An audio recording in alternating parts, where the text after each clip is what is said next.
একজন ইমানদার তার বিজয় এবং সাফল্য অর্জন করার পর কি করবেন এ সম্পর্কে তিনটি করণীয় আল্লাহ রাব্বুল আলামিন বাতলে দিয়েছেন। এছাড়াও একজন মানুষ তার জীবনের যে কোনো স্তরে যখন বিজয় অর্জন করবে, বিজয় লাভ করবে, সাফল্য অর্জন করবে, তখন সে কি করবে এ সম্পর্কে নবী করিম সাল্লাল্লাহু আলাইহি ওয়াসাল্লামের হাদিস থেকেও আমরা দু একটি নির্দেশনা পাই। আল্লাহ তাআলা এই পৃথিবীতে আমাদের প্রত্যেকটা মানুষকে জীবনে বিশেষ কিছু আনন্দের সময় দেন, বিশেষ কিছু উৎসবের উপলক্ষ দেন, বিশেষ কিছু অর্জন এবং বিজয় এবং সাফল্য দান করেন। একজন শিক্ষার্থী, তিনি শিক্ষা জীবনে ভালো ফলাফল করলেন গুরুত্বপূর্ণ কোনো পরীক্ষা, এটা তার জীবনে একটা বিজয়, এক ধরনের অর্জন। একজন কোন একটা কাজ হাসিল করার জন্য চেষ্টা করছেন, আল্লাহর অনুগ্রহে কাজটা তিনি হাসিল করতে পারলেন, এটা তার জন্য সাফল্য, এটা তার জন্য একটা অর্জন, এবং অনেক ক্ষেত্রে এটি বিজয়ও হতে পারে, বিজয় বলা যেতে পারে এটাকে। ঠিক এমনিভাবে কোন একটা পরিবারের জন্য একটা গুরুত্বপূর্ণ সিদ্ধান্ত, তাদের জন্য সেটি সাফল্য, তাদের জন্য সেটা অনেক বড় একটা অর্জন হতে পারে, আনন্দের উপলক্ষ হতে পারে। একটা দেশ, একটা সম্প্রদায়, একটা অঞ্চলের মানুষ, তাদের কোনো বিশেষ প্রয়োজন থাকতে পারে, সেই প্রয়োজন যদি আল্লাহ তাআলা পূরণ করে দেন, সেই প্রয়োজনটি যদি হাসিল হয়ে যায়, পূর্ণ হয়ে যায়, তাহলে এটা তাদের জন্য একটা জাতীয় অর্জন, জাতীয় সাফল্য। এ ধরনের বিজয়, সাফল্য এবং অর্জন আমাদের জীবনে আসে নাকি আসে না? জীবনে কঠিন সময় যেরকম যায়, ভালো সময়ও যায়। জীবনে বিপদ যেরকম আসে, সুখও আসে। জীবনে ব্যর্থতা যেরকম আসে, সাফল্য সেরকম আসে। পরাজয় যেরকম জীবনে আসে, বিজয়ও জীবনে আসে। ঈমানদার তার প্রতিটি কাজ, প্রতিটি কর্ম, প্রতিটি মুহূর্তকে কিভাবে তিনি কাটাবেন এ সম্পর্কে কোরআন এবং সুন্নায় পুঙ্খানুপুঙ্খ রূপে বিস্তারিতভাবে বিবরণ আছে না নাই? আল্লাহ রাব্বুল আলামিন কোরআন হাকিমে বলেছেন, জামা মিন রাতবিন ওয়ালা ইয়াবিসিন ইল্লা ফি কিতাবিম মুবিন। এই সুস্পষ্ট মহাগ্রন্থে সব বিষয়ের উল্লেখ আছে। আল্লাহ বলেছেন, মা ফাররাতনা ফিল কিতাবি মিন শাই, আমি কিতাবের মধ্যে কোনো বিষয়ের উল্লেখ করতে ছাড়িনি, সব বিষয়ের উল্লেখের মধ্যে আছে। কোনটি সরাসরি আছে, কোনটি নবী করিম সাল্লাল্লাহু আলাইহি সাল্লামের আনুগত্যে যে নির্দেশনা দেওয়া হয়েছে সেটির আলোকে নবী সাল্লাল্লাহু আলাইহি সাল্লাম থেকে বর্ণিত বিশুদ্ধ হাদিসে রয়েছে। এক কথায় এই কোরআনের মাধ্যমেই সঠিক পথের দিশা আমরা প্রত্যেকটা ক্ষেত্রে লাভ করতে পারি। অতএব ঈমানদার ইবাদত বন্দেগী করার ক্ষেত্রে আল্লাহর আদেশ এবং নবী সাল্লাল্লাহু আলাইহি সাল্লামের আদেশ এবং নিষেধ অনুপাতে ইবাদত বন্দেগী করবেন। দুনিয়ার কাজ কাম যখন করবেন তখনও আল্লাহর কথা মানা লাগবে নাকি নিজের মন মতো চললে চলবে? মন মতো চললে চলবে, আল্লাহর কথা মানা লাগবে না।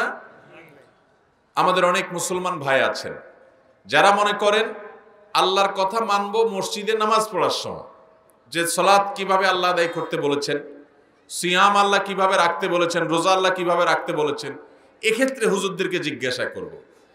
আর দোকানদারি করার সময়, ব্যবসা বাণিজ্য করার সময়, দুনিয়ার কাজকাম করার সময়, চাকরি বাকরি করার সময় এক্ষেত্রে কোরআন হাদিস দেখার দরকার নাই, হুজুরদেরকে জিজ্ঞাসা করার দরকার নাই। কারণ কোরআন হাদিস অনুযায়ী দোকানদারি করতে গেলে, ব্যবসা বাণিজ্য করতে গেলে, অন্যান্য কাজকাম করতে গেলে কপালে ভাত নাও জুটতে পারে। এরকম চিন্তা করার মতো মানুষ আমাদের সমাজে আছে না নাই? আমাদের দেশে দোকান শুরুর আগে হুজুরকে ডাকে, কিসের জন্য? যে দোকানটা আমি কিভাবে চালাইলে হালাল হবে, কিভাবে চালাইলে হারাম হবে, কিভাবে ব্যবসা করলে আল্লাহ খুশি হবে, কিভাবে ব্যবসা করলে আল্লাহ নাখুশ হবে, এটা জানার জন্য হুজুরদেরকে ডাকে। কিসের জন্য ডাকে?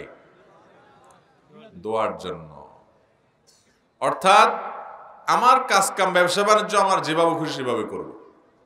আল্লাহর হুকুম মানতেও পারে, নাও মানতে পারে, কিন্তু হুজুর আপনি আল্লাহকে বলে দেন আল্লাহ যেন আমার ব্যবসায় বরকত দান করে। হয়তো এমনও হতে পারে ওই ব্যবসাতে আপনি 2 নম্বরই করবেন, আগে থেকে আপনার মাথায় আছে, কিন্তু হুজুরের টাকা দিয়ে নিয়ে আসছেন যে হুজুর আপনি একটু দোয়া করে দেন, আল্লাহর জন্য বরকত দিয়ে দেয়। তো যে ব্যবসায় আল্লাহর কথা মতো চলবেন না, ওই ব্যবসায় আল্লাহর কাছে আবার বরকত চাওয়া, এর চেয়ে হাস্যকর আর কি আছে? ঠিক না বেঠিক? মোহতারাম হাজরিন, আল্লাহ রাব্বুল আলামিন আমাদেরকে আমাদের জীবন মরণ সব কিছু তার নির্দেশ মোতাবেক পরিচালিত করার নির্দেশনা দিয়েছেন। এটার নামই গোলামি, এটার নামই দাসত্ব। আমরা বলি মুখে আশহাদু আল্লা ইলাহা ইল্লাল্লাহ ওয়া আশহাদু আন্না মুহাম্মাদান আবদুহু ওয়া রাসূলুহু। মুহাম্মদ সাল্লাল্লাহু আলাইহি সাল্লাম আল্লাহর গোলাম এবং রাসূল। আমরা প্রত্যেকটা মানুষ আমাদের ব্যাপার আমরা এই স্বীকৃতি দেই যে আল্লাহ হলেন আমাদের মালিক, তিনি হলেন উপাস্য, আর আমরা হলেন উপাসক, আমরা হলাম তার গোলাম এবং দাস। গোলাম যদি হই তো শুধু নামাজের ক্ষেত্রে আল্লাহর গোলামি করব, আর দুনিয়ার অন্যান্য কাজ কাম করার ক্ষেত্রে শয়তানের গোলামি করব, এভাবে কি মুসলমান হওয়া যাবে? আল্লাহ বলেছেন উদখুলু ফিস সিলমি কাফা, তোমরা পরিপূর্ণভাবে ইসলামে দাখিল হও। শুধু নামাজের সময় মুসলমান থাকলা, নামাজ পড়ে বের হয়ে মাথা থেকে টুপিটা নিয়ে ভাঁজ করে পকেটে ঢুকায় রেখে দিলা, টুপিতে ভাঁজ করো নাই, গোটা ইসলামটা তোমার ধর্মটারে ভাঁজ করে থুয়ে দিছো, এবার তুমি শয়তানের কথা মতো চলবা। এভাবে চললে কি মুসলমান হওয়া যাবে?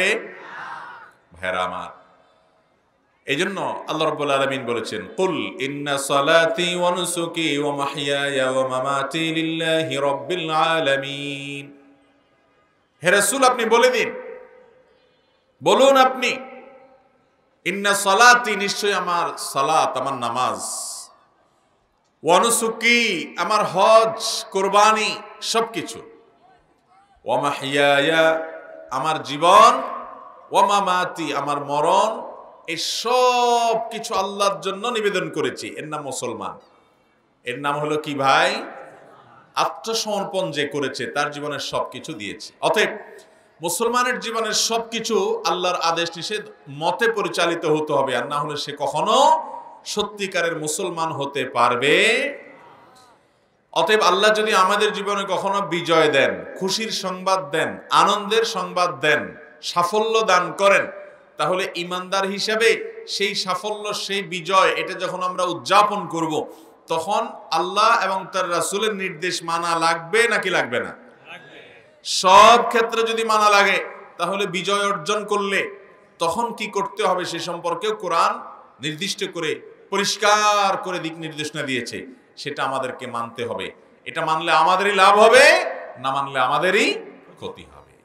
আল্লাহ তাআলা আমাদেরকে কোরআন হাদিসের নির্দেশ অনুযায়ী আমাদের জীবনের সকল আনন্দ, সকল উৎসব, সকল সাফল্য, সকল অর্জন এবং সকল বিজয়কে উদযাপন করার তৌফিক দান করুন। মোহতারাম হাজরিন, কোরআনে হাকিমের যে সূরাটা আমি পাঠ করেছি, আপনাদের অনেকেরই বা বেশিরভাগ মানুষেরই হয়তো মুখস্থ আছে, সূরা নাসর। আল্লাহ বলেছেন ইযা জাআ নাসরুল্লাহি ওয়াল ফাতহ, যখন আল্লাহ তাআলার তরফ থেকে সাহায্য এবং বিজয় আসবে। সাহায্য বিজয় কার তরফ থেকে আসে?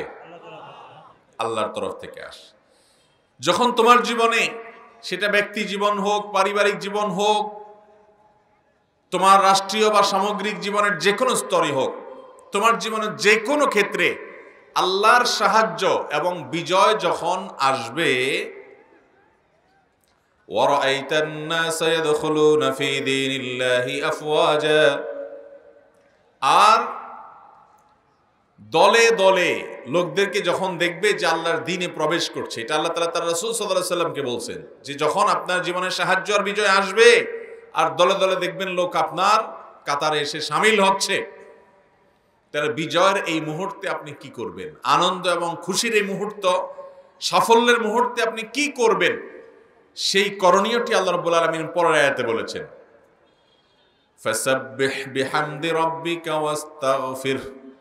তিনটি করণীয় আয়াত আল্লাহ বলেছেন। নাম্বার 1, বিজয় অর্জনের পর, সাফল্য অর্জনের পর কোন অ্যাচিভমেন্ট এটি হয়ে গেলে তখন 1 নম্বর কাজ হলো ইমানদার আল্লাহর তাসবিহ পেশ করবে, সুবহানাল্লাহ বলবে, আল্লাহর পবিত্রতা বর্ণনা করবে, কারণ এই বিজয় দিয়েছেন কে? এরপরে আল্লাহর প্রশংসা করবে, বিহামদে রব্বিক, তোমার রবের প্রশংসা মাখা তাসবিহ বর্ণনা করো, অর্থাৎ সুবহানাল্লাহি ওয়া বিহামদিহি পাঠ করো। আল্লাহর পবিত্রতাও জ্ঞাপন করতে হবে এবং প্রশংসা করতে হবে কার? কেন আল্লাহর প্রশংসা করবেন? কারণ এই সাফল্য, এই বিজয়, সেটা পরীক্ষার সাফল্য হতে পারে। একটা চাকরি আপনি পেয়ে গেছেন, একটা কাঙ্ক্ষিত ভালো কিছু আপনার আশা ছিল সেটা আল্লাহ মিলাই দিয়েছেন। যে কোনো বিজয়, যে কোনো সাফল্য যখন আপনার জীবনে হবে, এই সাফল্যটা যেহেতু আল্লাহই দিয়েছেন, আপনি হয়তো চেষ্টা করেছেন, আপনি বলতে পারেন আমি তো চেষ্টা করে পাইছি। তো দুনিয়াতে বহু মানুষ আপনার মতো চেষ্টা করার পরও পায় না, এরকম আছে না নাই? তাহলে অনেকে চেষ্টা করেও পায় নাই, আপনি চেষ্টা করার পরে পেয়ে গেছেন। তাহলে বোঝা গেল এই চেষ্টার পর ব্যাটে বলে হলো আপনি পেয়ে গেলেন, এখানে আল্লাহ তাআলার অনুগ্রহ আছে, ফয়সালা আছে, বিধায় আপনি পেয়েছেন। যদি না থাকতো তাহলে আপনার চেষ্টা কেন? আপনার চাইতে অনেক বেশি চেষ্টা করে অনেকে পায় নাই, আছে না নাই? অনেকে দেখবেন গ্রাম থেকে ঢাকা শহরে এসে অনেক কষ্ট করে টাকা পয়সা গাড়ি বাড়ি করে একটা ভালো অবস্থানে গেছেন। দেখবেন যে গল্প দেওয়ার সময় খুব গর্ব করে গল্প দেয় যে অনেক কষ্ট করে এগুলো আমি করছি, অনেক মাথার ঘাম পায়ে ফেলছি, এমনি এমনি হয় নাই। মানে উনি নিজে অনেক চেষ্টা করে, অনেক পরিশ্রম করে এগুলা কামাইছেন, নিজের কারামতি জাহির করেন, আছে না নাই? অথচ ওই ভদ্রলোক যতটা কষ্ট করেছেন ঢাকা শহরে এসে, তার চাইতে আরো বেশি কষ্ট করা মানুষ বহু আছে, যারা গাড়ি বাড়ি তো দূরের কথা, কোন রকম খাবার জোগাড় করে দিন পার করতেই অসুবিধা হয়, কষ্ট হয়, আছে না নাই এরকম? তাহলে সেই মানুষগুলো দেখা যায় আপনার চাইতে আরো কষ্ট বেশি করেছেন, কিন্তু ব্যাটে ভালো হয় নাই, তাদের নসিবে হয় নাই, আল্লাহ তাদেরকে দেন নাই, অন্য কোনো ভাবে হয়তো তাদেরকে আল্লাহ দিবেন। তাহলে এই ক্ষেত্রে আপনি যে অর্জন করেছেন, এখানে আপনার চেষ্টা শ্রম অবশ্যই আছে, কিন্তু এর চাইতে বড় কথা হলো একজন ইমানদার হিসাবে, তাকদীরে বিশ্বাসকারী মানুষ হিসাবে, আল্লাহর ফয়সালা, আল্লাহর কাজা এবং কদরের প্রতি বিশ্বাসকারী মানুষ হিসাবে আপনি মনে করবেন যে আমার এই অর্জনটা আমার চেষ্টায় যতটা না হয়েছে, তার চেয়ে বড় কথা হলো আল্লাহ দিয়েছেন। ঠিক না বে ঠিক? এই জন্য আল্লাহ তাআলা আপনাকে সুন্দর বানিয়েছেন, আপনি খুব গর্ব করেন আমি অনেক সুন্দর। এখানে আপনার গর্বের কিছু নাই, এটা আল্লাহ আপনাকে দিয়েছেন, তাই অন্যকে দেন নাই। আল্লাহ তাআলা আপনাকে পরীক্ষা ভালো ফলাফল করার তৌফিক দিয়েছেন। জালিম এবং মাজলুমের সাথে যখন লড়াই হয়, সাধারণত আল্লাহ রাব্বুল আলামিন জালিমকে কিছু সময়ের জন্য ছাড় দেন, কিন্তু একটা সময় জালিমকে পাকড়াও করেন এবং আল্লাহ সাহায্য মাজলুমের সাথে থাকে, হয়তো কিছুকাল আগে বা পরে। তো আপনি মাজলুম আছেন, নির্যাতিত আছেন, অত্যাচারের বিরুদ্ধে লড়াই করেছেন, করার পর আল্লাহ তাআলা জালিমদের বিরুদ্ধে আপনাকে বিজয় দিয়েছেন। তো জালিমদের বিরুদ্ধে আল্লাহ তাআলা বহু মাজলুম আছেন যারা লড়াই করছেন, তাদেরকে যুগ যুগ ধরে লড়াইয়ের পরও বিজয় দেন নাই, আপনাকে আল্লাহ তাআলা দিয়েছেন। এই জন্য একজন মুসলমান হিসেবে আপনার বিজয়ে প্রশংসা করবেন আল্লাহর, কারণ এটি আল্লাহর দান, কৃতিত্ব দিবেন আল্লাহকে। এই জন্য আল্লাহ বলেছেন ফাসাব্বিহ বিহামদি রাব্বিকা। আপনার কোনো অর্জন হলে, সাফল্য আসলে, আল্লাহর সাহায্য আর বিজয় আসলে আল্লাহর তাসবিহ, পবিত্রতা বর্ণনা করে সুবহানাল্লাহ বলবেন, আর প্রশংসা করবেন আল্লাহর, আলহামদুলিল্লাহ বলবেন, ওয়াস্তাগফিরহু এবং ইস্তিগফার করবেন। এখন কথা হলো, আল্লাহ তাআলা বিজয় দিয়েছেন সেজন্য সুবহানাল্লাহ বলবো, বুঝলাম। আলহামদুলিল্লাহ, আল্লাহর প্রশংসা করবো যেহেতু আল্লাহর দান, সেটাও বুঝলাম। কিন্তু ইস্তেগফার কেন করবো? ইস্তেগফার মানে তো ক্ষমা প্রার্থনা করা। এটা তো অপরাধ করলে মানুষ ক্ষমা চায়। আমার তো আল্লাহ বিজয় দিয়েছেন, আমার তো আল্লাহ নেয়ামত দিয়েছেন, অর্জন হয়েছে কোনো, আমি এখানে কেন ইস্তেগফার করব? মোহতারাম হাজিরিন, ইস্তেগফার এই জন্য করতে হবে যে আমাদের যে কোনো অপারেশন চালাতে গেলে, যে কোনো অভিযান চালাতে গেলে, যে কোনো বিজয় অর্জন করতে গেলে, যে কোনো সাফল্য অর্জন করতে গেলে আমাদের যে চেষ্টা, আমাদের যে পরিশ্রম, আমাদের যে মেহনত, আমাদের যে তার জন্য বিভিন্ন রকমের উদ্যোগ আছে, সে সবগুলা শতভাগ সঠিকভাবে তো সম্পাদন করা সম্ভব হয় না। কখনো আমাদের অজান্তে কোনো ত্রুটি হয়ে যেতে পারে, কখনো আমার বিচ্যুতি হয়ে যেতে পারে, পারে কি পারে না? এই জন্য বিজয় অর্জন করার পর আল্লাহর কাছে ইস্তেগফার করতে হবে। তাছাড়া কোনো সাফল্য, কোনো বিজয় অর্জন করার পর আমাদের মধ্যে অহংকার আসতে পারে, দম্ভ আসতে পারে, ঔদ্ধত্য আসতে পারে, গর্ব আসতে পারে, আল্লাহর নেয়ামতের স্বীকৃতি কম হতে পারে, নাও হতে পারে। সেজন্য আল্লাহর কাছে ইস্তেগফার করতে হবে যে আল্লাহ আমাদের মধ্যে যেন অহংকার না আসে, বা যেটুকু অহংকার এসেছে তার জন্য ক্ষমা চাইতে হবে। এই জন্য ভাইরা আমার, যেই কোনো আনন্দ, যে কোনো বিজয় অর্জন করার পর কোরআনের এই সূরা নাসরের নির্দেশনা অনুযায়ী আল্লাহর প্রশংসা, আল্লাহর তাসবিহ এবং আল্লাহর কাছে ইস্তেগফার, আস্তাগফিরুল্লাহ ওয়া আতুবু ইলাইহি, এটি পাঠ করতে হবে। আল্লাহ তাআলা আমাদেরকে আমলের তৌফিক দান করুন। এর বাইরে আমরা জানি নবী করিম সাল্লাল্লাহু আলাইহি সাল্লামের হাদিসেও কোনো বিজয়, কোনো সাফল্য অর্জন করার পর আমাদেরকে করণীয় ঠিক করে দেওয়া হয়েছে। তেমনি একটি করণীয় হলো, আপনার বিজয় যারা এনে দিয়েছেন, আপনার সাফল্যের পেছনে যারা ভূমিকা রেখেছেন, যারা কষ্ট করেছেন, যারা শ্রম দিয়েছেন, যারা মেধা ব্যয় করেছেন, যাদের কোনো অভাবে অংশগ্রহণ আছে, আপনি অবশ্যই তাদের কৃতজ্ঞতা আদায় করতে হবে। নবী করিম সাল্লাল্লাহু আলাইহি সাল্লাম বলেছেন, মাল্লাম ইয়াশকুরিন নাস লাম ইয়াশকুরিল্লাহ, যে আল্লাহর শুকর আদায় করে না, যে আল্লাহর শুকরিয়া আদায় করে না, সে তো অকৃতজ্ঞ, আমরা জানি। কিন্তু কিছু মানুষ আছে আমাদের সমাজে, আল্লাহর শুকর আদায় করতে রাজি আছে কিন্তু বান্দার শুকর আদায় করতে রাজি না। আছে না না এরকম মানুষ? মনে করেন একজনকে আল্লাহ তাআলা কোনোভাবে একটা ভালো চাকরির ব্যবস্থা করে দিল, আরেকজন হয়তো অনেক কষ্ট করে একটা জিনিস হাসিল করতে চাচ্ছেন, আল্লাহ তাআলা জিনিসটা তারে দিয়ে দিলেন। আমাদের সমাজে কিছু লোক আছে, দেখবেন যে এই অর্জনের পর আল্লাহর কাছে শুকরিয়া জানাই, আলহামদুলিল্লাহ, মূল প্রশংসা আল্লাহর, সেটাও করে। আবার এই অর্জনের পেছনে যেই যেই মানুষ তার জন্য চেষ্টা করছে, মেহনত করছে, দোয়া করছে, পরিশ্রম করছে, তাদেরও শুকরিয়া জানায় যে আপনারা অনেক কষ্ট করেছেন, যার কারণে আমি এটা পাইছি জিনিসটা, এই জন্য আপনাদের কাছেও কৃতজ্ঞতা, তাদের শুকরিয়া আদায় করে। তাহলে আল্লাহরও শুকরিয়া আদায় করে, বান্দারও শুকরিয়া আদায় করে। এক ধরনের মানুষ হলো। আরেক ধরনের মানুষ পাবেন, তাদের জীবনে কোনো সাফল্য, কোনো অর্জন, কোনো নিয়ামত পেলে, কোনো বিজয় অর্জন হলে তারা আল্লাহর শুকর আদায় করে না, বান্দার শুকর আদায় করে না। এরকম নিমক হারাম আছে না নাই? আল্লাহর শুকরও তারা আদায় করে না, আলহামদুলিল্লাহ বলে না। আবার যে মানুষগুলো তাদের সহযোগিতা করছে, যে আল্লাহরই শুকর আদায় করে না, সে মানুষের শুকর আর কি আদায় করবে? মানুষের শুকরিয়াও আদায় করে না, মানুষের কৃতিত্ব দেয় না, মানুষকে তার প্রাপ্য মর্যাদা দেয় না, এবং সে শুধু বাহাদুরি করে যে সে নিজেই সবকিছু করছে। এরকম নিমক হারাম আছে না নাই? দুই রকম মানুষ হলো। আরেক রকমের মানুষ আছে যারা আল্লাহর শুকর আদায় করে। আল্লাহ তাকে চাকরি দিছে, বলে আলহামদুলিল্লাহ, আল্লাহ আমাকে এটা দিছেন, আল্লাহ মিলাইছেন। আল্লাহ তার ব্যবসা, গুরুত্বপূর্ণ একটা কাজে সাফল্য দিয়েছেন, কাজটা হচ্ছিল না, হয়ে গেছে, তো সে বলে আলহামদুলিল্লাহ, এটা আল্লাহ আমারে করাই দিছেন। কিন্তু এটার পিছনে কিছু বান্দার ভূমিকা অনেক সময় থাকে কি থাকে না?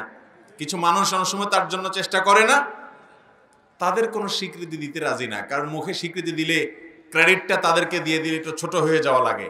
এই জন্য বলে যে যা হয়েছে আমাকে আল্লাহই দিছে, আল্লাহই দিছে, মানুষের নামও মুখে নিতে রাজি। নবী করিম সাল্লাল্লাহু আলাইহি সাল্লাম এই লোকগুলোর সম্পর্কে বলেছেন, মাল্লাম ইয়াশকুরিন নাস, যারা মানুষের শুকরিয়া আদায় করে না, তার বিজয়, তার সাফল্য, তার যে কোনো অর্জনের জন্য যারা যেভাবে ভূমিকা পালন করেছেন, সে অকপটে, অকৃত্রিম ভাবে, স্বতঃস্ফূর্ত ভাবে যদি তাদের শুকরিয়া, কৃতজ্ঞতা আদায় না করে, বরং সেটাকে হাইড করে, গোপন করে, না বুঝেও না বুঝার ভান করে, তাদের শুকরিয়া উল্লেখ না করে, শুধু মুখে আল্লাহর শুকরটা আদায় করে, নবী সাল্লাল্লাহু আলাইহি সাল্লাম বলেছেন সে আল্লাহর শুকরিয়া আদায় করলো না। কারণ আল্লাহর শুকরিয়া আদায় করতে হলে আল্লাহর শুকরিয়া তো আদায় করবেনই, পাশাপাশি আল্লাহর বান্দাদের কোনো যদি ভূমিকা থাকে তাদের প্রতিও কৃতজ্ঞতা আদায় করতে হবে। মানুষের প্রতি অকৃতজ্ঞ হয়ে আল্লাহর শুকরিয়া শুধু আদায় করলে সেটা পূর্ণাঙ্গ শুকরিয়া আদায় হবে না।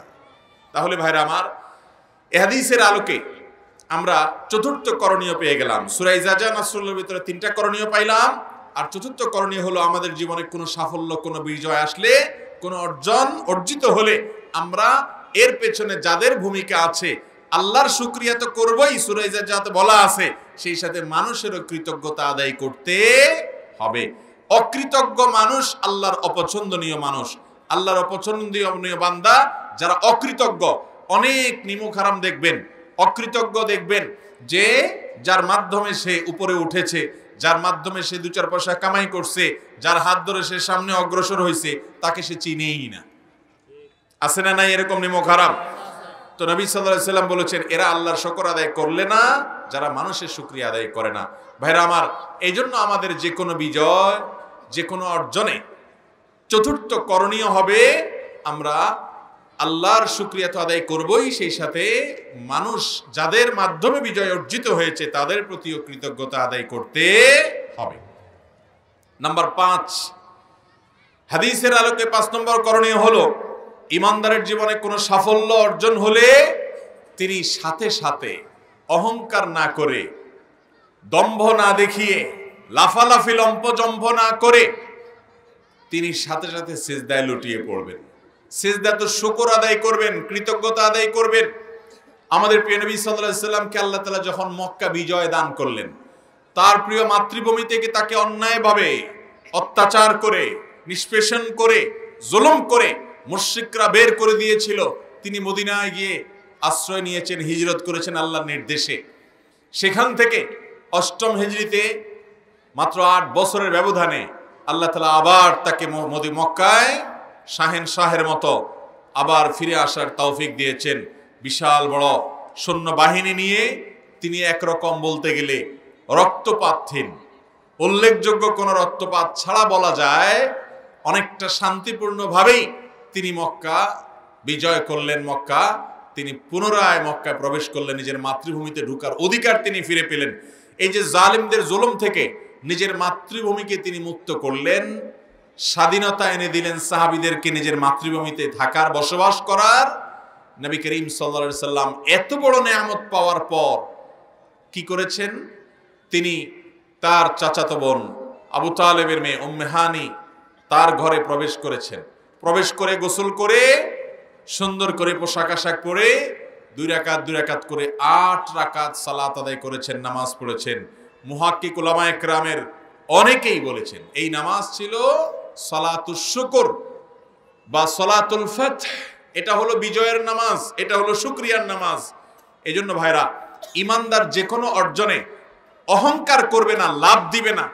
আমাদের দেশে দেখবেন, আমাদের আশেপাশে দেখবেন, গোটা দুনিয়াতে দেখবেন, মানুষ বিজয় অর্জন করলে উপরের দিকে লাভ দেয়। ঠিক না বেঠিক? আপনাদের পছন্দের দল যখন খেলায় গোল দেয়, আপনারা কি সেজদা পড়েন না উপরের দিকে লাভ দেন? তার মানে খেলা দেখেন সবাই ঠিকঠাক মতো, আবার ওয়াজও শুনেন। যদি কেউ কোনো সুসংবাদ শুনে, সাধারণত মানুষ 2 হাত উঁচু করে দিয়ে খুব তার বিজয়কে সে উদযাপন করার চেষ্টা করে। একজন মেম্বার সাহেব মেম্বারিতে দাঁড়াইছে, একজন ওয়ার্ড কমিশনার সাহেব কমিশনারিতে দাঁড়াইছেন, চেয়ারম্যান সাহেব চেয়ারম্যানিতে দাঁড়াইছে, এমপি সাহেব এমপি ইলেকশনে দাঁড়াইছেন, যে যেটাতে দাঁড়ায় যদি জিততে পারে কোনোভাবে, যেভাবেই হোক যদি জিততে পারে, তার আনন্দের মিছিল, উৎসব, ফুর্তি ফার্তা, আপনার বিভিন্ন রকমের আতশবাজি, আপনার বিভিন্ন রকমের বাজি ফুটানো ইত্যাদি, এগুলোর মাধ্যমে উদযাপন করে। ঠিক না বেঠিক? আমাদের নবী করিম সাল্লাল্লাহু আলাইহি সাল্লাম, আমরা যার উম্মত, তাকে আল্লাহ তাআলা মক্কা বিজয় যখন দান করেছেন, তিনি উপরের দিকে লাফ না দিয়ে নিচের দিকে সিজদা দিয়েছেন। তিনি কি করেছেন ভাই? আপনার ছেলেটা সে বিদেশ যাওয়ার জন্য অনেক চেষ্টা করেছে, আল্লাহ রাব্বুল আলামিন সহজ করে দিয়েছেন, চলে যাওয়ার ভিসা পেয়ে গেছে সে।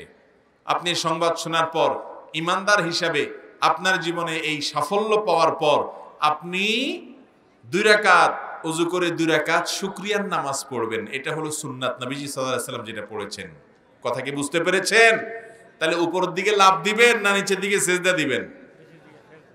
লাভ কি বলেন তো? নিচের দিকে যদি কেউ অবনত হয়ে সিজদা দেয়, তাহলে তার দ্বারা কারোর কোনো ক্ষতি হয় না। অনেকে দেখবেন বিজয় অর্জন করার পর আশেপাশে যা আছে কেউ আর টিকতে পারে না। ঠিক না বেঠিক? বর্তমান পৃথিবীতে এই যে রাশিয়া ইউক্রেন যুদ্ধ চলছে, পৃথিবীর অনেক দেশে যুদ্ধ চলে। যখন আপনার আফগানিস্তান এবং ইরাকের উপরে আমেরিকান সৈন্যরা দখল নিল, দখল নেয়ার পর তারা কি করেছে সেখানে। এবং গোটা পৃথিবীতে যত যুদ্ধ হয় এখন, যুদ্ধের পর বিজয়ীরা সাধারণত পরাজিতদের উপর টর্চার করে, অত্যাচার করে, জুলুম করে, নিষ্পেষণ চালায়, আগুন চালায়, ঘরবাড়ি ভাঙচুর করে, হেন কোনো কাজ না যে করে না, কারণ অহংকার করে যা খুশি তা করা শুরু করে দেয়। কিন্তু ইসলাম শিক্ষা দিয়েছে শুধুমাত্র এই জাতীয় এবং সামগ্রিক জীবনে নয়, জাতীয় জীবনে শুধু নয়, আপনার ব্যক্তিগত জীবনেও আল্লাহ কোনো নেয়ামত দিলে, কোনো অর্জন দিলে আপনি আল্লাহ শুকরিয়া, বান্দার শুকরিয়া, আল্লাহ তাসবিহ বর্ণনা করে আপনি সিজদায় লুটিয়ে পড়বেন, অহংকার করবেন না, দম্ভ দেখাবেন না, কারণ আপনাকে বিজয় দিয়েছেন যে আল্লাহ, কৃতজ্ঞতা তাকে আদায় করবেন। আর আল্লাহর নেয়ামত পাওয়ার পরে যদি কেউ কৃতজ্ঞতা আদায় করে, আল্লাহ বলেছেন লা ইন শাকারতুম লা আযীদান্নাকুম, আল্লাহ ওই নেয়ামতকে আরো বাড়িয়ে দিবেন ইনশাআল্লাহ। আর যদি আপনি অহংকার করে নিজের কৃতিত্ব শুধু জাহির করেন, আল্লাহর নামটাও উল্লেখ না করেন, তাহলে সেক্ষেত্রে এই নেয়ামত এটা পেয়ে আপনি অকৃতজ্ঞ হওয়ার কারণে আল্লাহ বলেছেন ওয়ালা ইন কাফারতুম ইন্না আযাবি, যদি আমার অকৃতজ্ঞ হও আমার শাস্তি বড় কঠোর। এই নেয়ামত থাকবে না, বরং আল্লাহ তাআলা কঠোর শাস্তির মুখোমুখি করবেন। অতএব ভাইরা আমার, আমরা আমাদের যে কোনো অর্জনে সিজদাতুশ শুকর দিব, 2 রাকাত শুকরিয়ার নামাজ পড়ব। এই পুরা মাহফিলে যত মানুষ আছেন, আমাদের জীবনে বিভিন্ন সময় বিভিন্ন সাফল্য, বিভিন্ন খুশির সংবাদ, বিভিন্ন অর্জন হয়েছে না হয় নাই? নাকি সব জনম দুঃখী, কোনো সুসংবাদ জীবনে দেখেন নাই? কম বেশি দেখছেন কিনা? ছোট সুসংবাদ হোক, বড় সংবাদ হোক, দেখছেন। দেখি এমন কোন আল্লাহর বান্দা আছেন যে হাত তুলে দেখাবেন যে আলহামদুলিল্লাহ আমার জীবনে একটা সুসংবাদ পাওয়ার পর, আল্লাহর একটা নেয়ামত পাওয়ার পর আমি 2 রাকাত নামাজ পড়ে শুকরিয়া জানাইছি আল্লাহকে? আসেননি কোন আল্লাহর বান্দা? বুঝে হাত তুলে নামাজ, আজকে ফজরের নামাজের কথা বলিনি, বুঝে হাত তুলছেন? ভাইরা আমার, বেশিরভাগ মানুষ আমরা শুকরিয়ার নামাজের সাথে পরিচিত। আজকে থেকে আমল করব তো ইনশাআল্লাহ। কোন সুসংবাদ শুনলেন, ওযু করে নামাজে দাঁড়া যাবেন, 2 রাকাত নামাজ পড়ে আল্লাহর কাছে প্রাণ খুলে প্রশংসা করবেন আল্লাহর, আলহামদুলিল্লাহ আল্লাহ আপনি দান করেছেন, তখন আল্লাহ নেয়ামত বাড়িয়ে দিবেন। মনে থাকবে তো ইনশাআল্লাহ?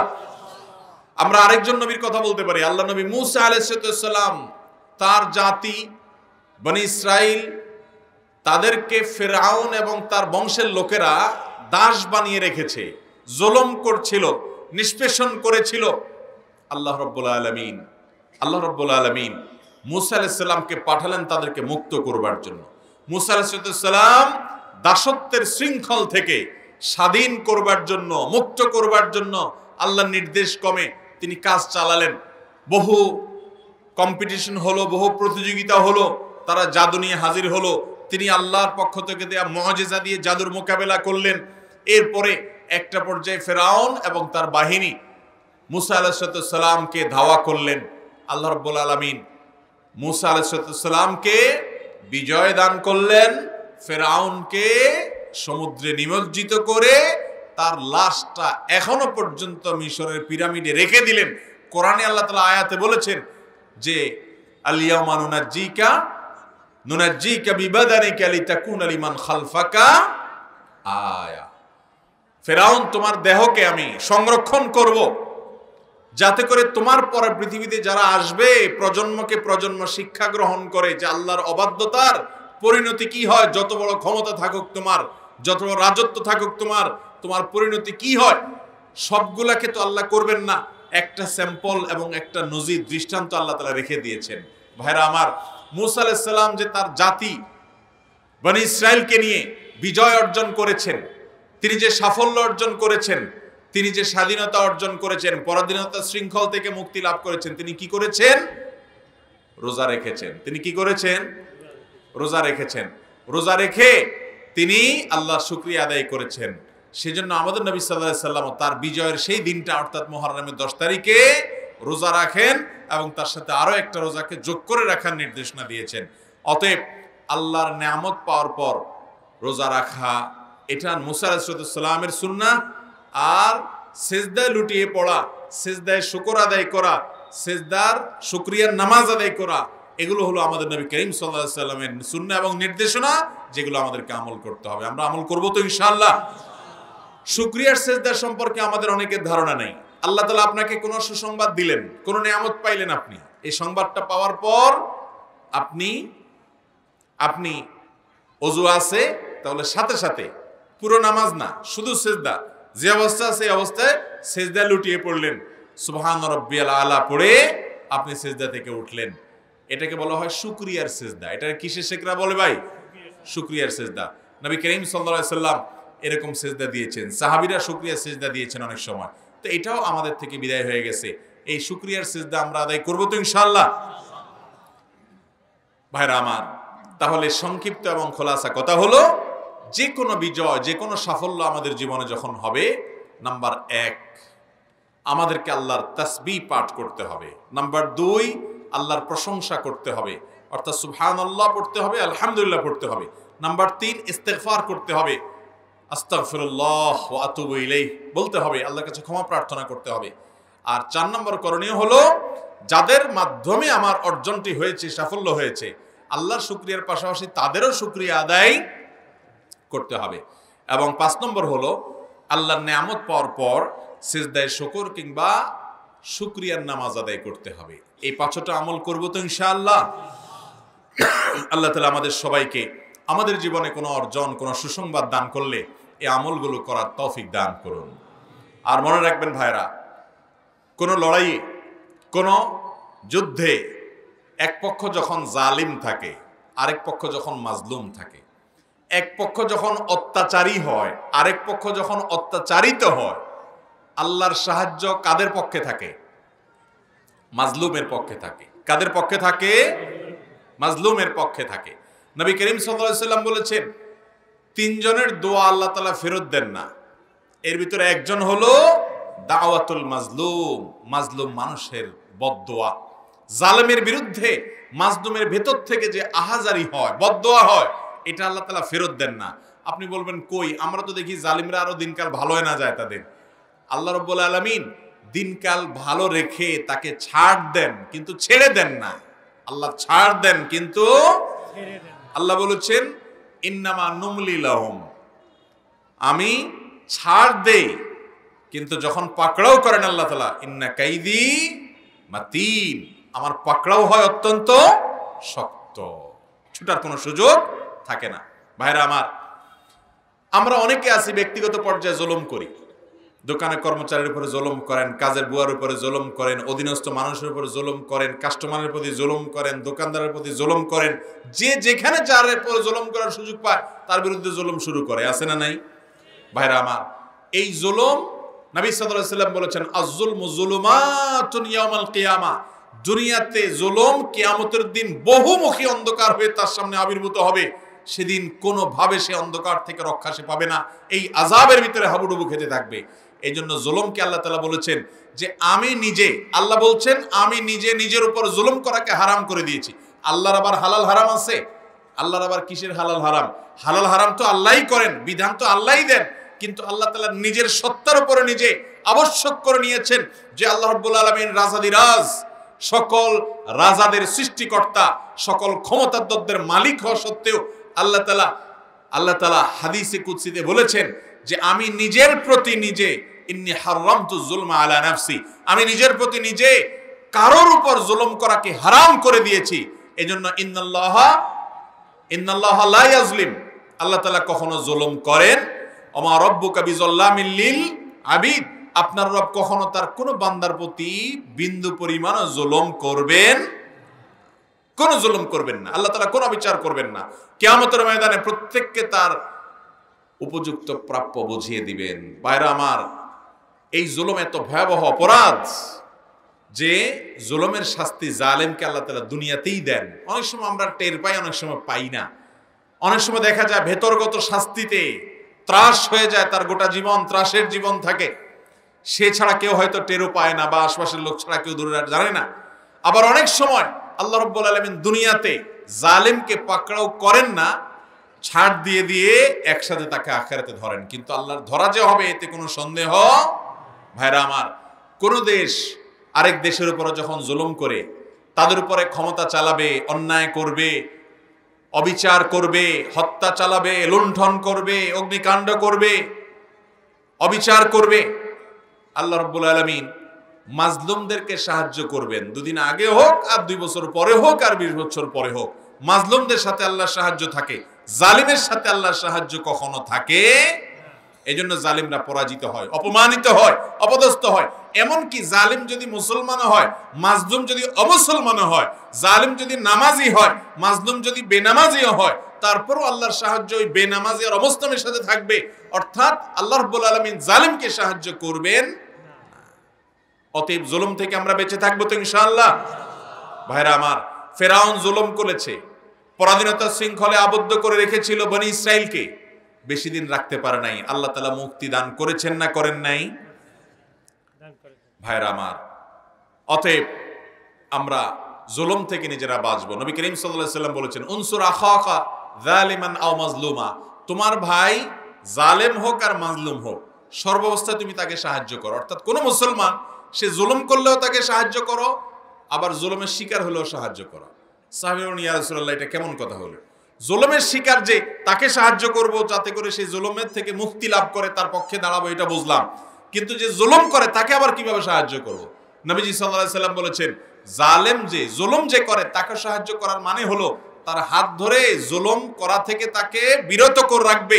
কারণ জুলুম করে সে মাজলুমের যতটা ক্ষতি করছে তার চেয়ে বেশি তার নিজের করতেছে, কারণ সে নিজের পায়ে নিজে কুড়াল দিচ্ছে।